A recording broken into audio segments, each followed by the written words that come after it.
تعالي الاول شغالي الكرتون. انت بتحبي كراتين؟ عندنا كراتين كتير. ده ايه، بونزل ولا توم جيري ولا فار الطباخ؟ عايزين ننيم سوسه، فاحنا هننيم سوسه ازاي؟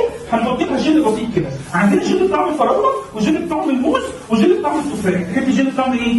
نحطه بس عشان السوسه تنام لازم احنا برضه ايه ننام زيها. هنغمض عينينا خالص لغايه لما تحط الجل والسوسه تنام وتشخر وساعتها انت هتقول لي تفتحي عينيك على طول. جل بطعم الفراوله اللي انت ضربتيه. يلا الله، حاسه بحاجه كده؟ زي ما انت السوسه بتنام خالص اهي. بس السوسه بتنام خالص خالص خالص خالص خالص اهي. بس خلاص خلصنا الريتاش. بس بتنام خالص اهي. سامعاها ايه الريتاش وهي بتشخر السوسه؟ سامعاها؟ يلا بسرعه بسرعه بسرعه بسرعه بسرعه. بصي ده اللي احنا هنشتغل فيها دش بيطلع ميه بس. يلا نشرب نشرب بقى. حاسه بحاجه كده؟ حاسه باي حاجه؟ اهو يا بنتي خلاص. ممكن اديك اي حاجه؟ شوفي الموضوع بسيط ازاي؟ يلا عشان انت شطوره كنت شاطره معايا النهارده هتاخدي هديه. يلا اديني هديه من دول.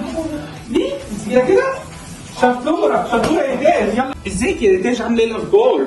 يا رب تكوني كويسه. اخبار السوسه ايه؟ اوعى تكون لسه بتوجعك. دكتور محمود وحشتني قوي، نفسي مبقاش يوجعني ونفسي اجي تاني عشان العب بالالعاب عشان انا بحبك قوي.